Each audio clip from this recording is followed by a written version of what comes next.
ప్రజాపక్షం మంచిర్యాల నుండి ప్రత్యేక ఆర్టికల్ వచ్చింది. Staff reporter Parvath Suresh.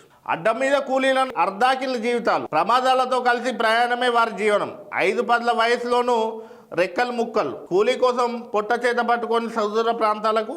అడ్డం మీద కూలీలది అర్ధాకల జీవితాలని చెప్పి ప్రజాపక్షంలో ప్రత్యేక ఆర్టికల్ కూడా రావడం జరిగింది. పాప అందులో వయసు 15 సంవత్సరాల నుండి 60 సంవత్సరాల వయసు ఉన్నారు. వాళ్ళకి ఎవరు పిలుస్తారో, ఉపాధి దొరకదా అనేది కూడా సందేహం. పొద్దున్నే సచ్చి అడ్డం మీద నిల్చుంటే వాళ్ళకు ఉపాధి దొరకదా, అసలు ఈరోజు గడుస్తుందా లేదా అనేది కూడా వాళ్ళది అనుమానమైన బతికే.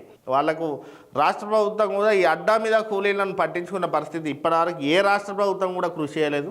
ప్రత్యేకంగా ప్రజాపక్షంలో ఆర్టికల్ వచ్చింది. ఇప్పటికైనా వాళ్ళని లేబర్గా గుర్తించి వాళ్ళ కుటుంబంపై సమగ్ర సర్వే చేసి లేబర్ కార్డులు ఇచ్చి వాళ్లకు కావాల్సిన వసతులు కూడా రాష్ట్ర ప్రభుత్వం కల్పించాల్సిన అవసరం ఉంది. కానీ ఇప్పటివరకు ఈ పాపం ఈ అడ్డ మీద కూలీలు ఎవరన్నా వస్తారు తీసుకుపోతారు, పని దొరుకుద్ది అని ఆశతో పొద్దున్నే 7-7:30 వరకు వచ్చి మన మంచిర్యాల ప్రాంతంలో అయితే ముకరం చౌరస్తా దగ్గర పొద్దున్నే పాపం నిల్చొని అక్కడ ఓవర్ బ్రిడ్జ్ దగ్గర ముకరం చౌరస్తా వాళ్ళ కూలీలు దొరుకుతాయా కొంతమందికి రెగ్యులర్ వర్క్ దొరుకుతుంది, కొంత బిల్డర్ల దగ్గర కాంట్రాక్టర్ల దగ్గర వేస్తారు కాబట్టి వాళ్ళకి రెగ్యులర్ వర్క్ దొరుకుతుంది. ఈ అడ్డ మీద కూలీలకు పాపం దొరికింది పోవాలి, దొరకని రోజు ఇంటికి పోయి ఉండాల్సిన పరిస్థితి. ఆ రోజు కుటుంబం గడవడం కూడా వాళ్ళ పరిస్థితి కష్టంగానే ఉంటుంది. కాబట్టి రాష్ట్ర ప్రభుత్వం ప్రజాపక్షంలో మంచి ఆర్టికల్ వచ్చి రాష్ట్ర ప్రభుత్వం స్పందించి వాళ్ళకు లేబర్ కార్డు గుర్తించి వాళ్ళకు కావాల్సిన వసతులు కల్పించి వాళ్ళ జీవనం గడవడానికి ఎంతో కొంత జీవన భృతి కూడా రాష్ట్ర ప్రభుత్వం కల్పించాల్సిన అవసరం ఉంది.